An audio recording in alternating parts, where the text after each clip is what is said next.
Hi, this is Brian, and this is the first informational video I'm going to be doing. This one in particular is on my electric unicycle, specifically the Kingsong 16X. I'm going to go ahead and review what an electric unicycle is and why I think they're amazing. So first off, this is a good view of my Kingsong 16X. This unicycle was purchased about 2 years ago. This specific model has a range of about 85 miles on a charge. So to put things in perspective, if you're from the San Francisco Bay Area, you can essentially ride this from San Francisco to San Jose and all the way back on a single charge. And so that's, again, around 85 miles. I've never run out of power on this unicycle. I think the maximum I've ridden this unicycle in a day is like 2 hours, and if you ride this unicycle 2 hours, you still probably have about 60% of a charge on it. This thing can go forever, and you're going to tire out on it before it runs out of charge.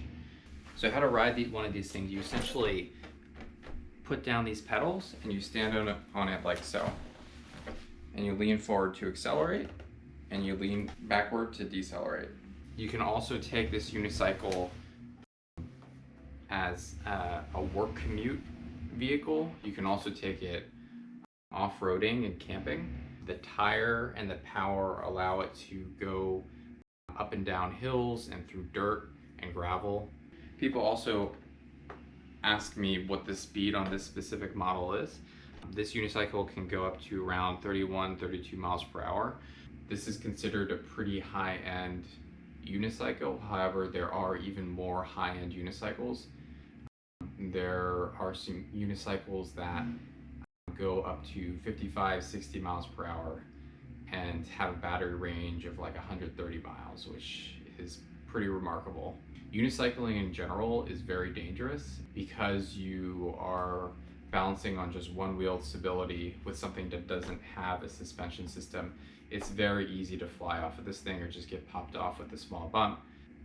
Highly recommended that you wear a helmet. If you get a very high-end model, it's recommended that you get a full motorcycle helmet, full slide gear, and full padding.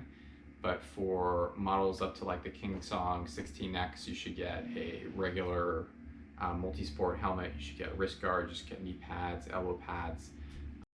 These things are very powerful, very fun, but very dangerous. It's a very nimble device, but it just doesn't have that stability that most of us are used to with like bicycles and motorcycles and other scooters.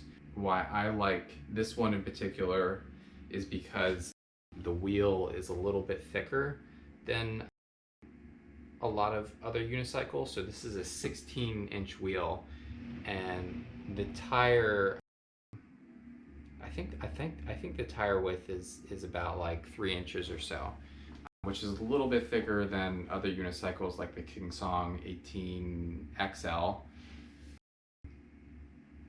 And the thicker tire width is good for going off-road and for trails. People frequently ask me, should I get an electric unicycle or should I get the popular one wheel that's out? And I recommend getting the unicycle because the unicycle's wheels are far bigger than the one wheel. And the one wheel, you kind of stand on it like a skateboard, kind of like this. So you lean this way to go forward, you lean this way to stop. Whereas the unicycle, you're standing on it like this. So you lean forward to accelerate, you lean backward to stop. And with the one wheel, it's easy to catch one side on the ground that you're accelerating towards. Whereas a unicycle, there is no thing that juts out here that you can catch. And again, the wheel's a lot bigger. And these things just have more power in general. So I've been really grateful to have the ability to buy one of these in my lifetime. It's just, again, with how efficient they are, how they're powered on electricity, the mileage they get, the speed they get. I can just pick this up and put this in the trunk of my car. And again, this is like 85 miles of range, getting up to speeds of 31-32 miles per hour just in the trunk of my car. It's not a bicycle. It has most of the capabilities of an off-road bicycle.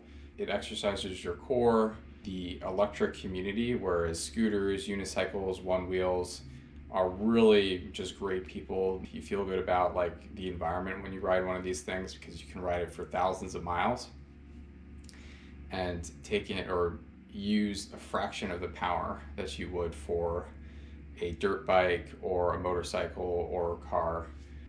The learning curve to being able to learn how to ride one of these things is variable. If you know how to skate or ski or do any other sports where a fair amount of balancing and movement are required, you're going to have an easier time learning how to ride one of these unicycles.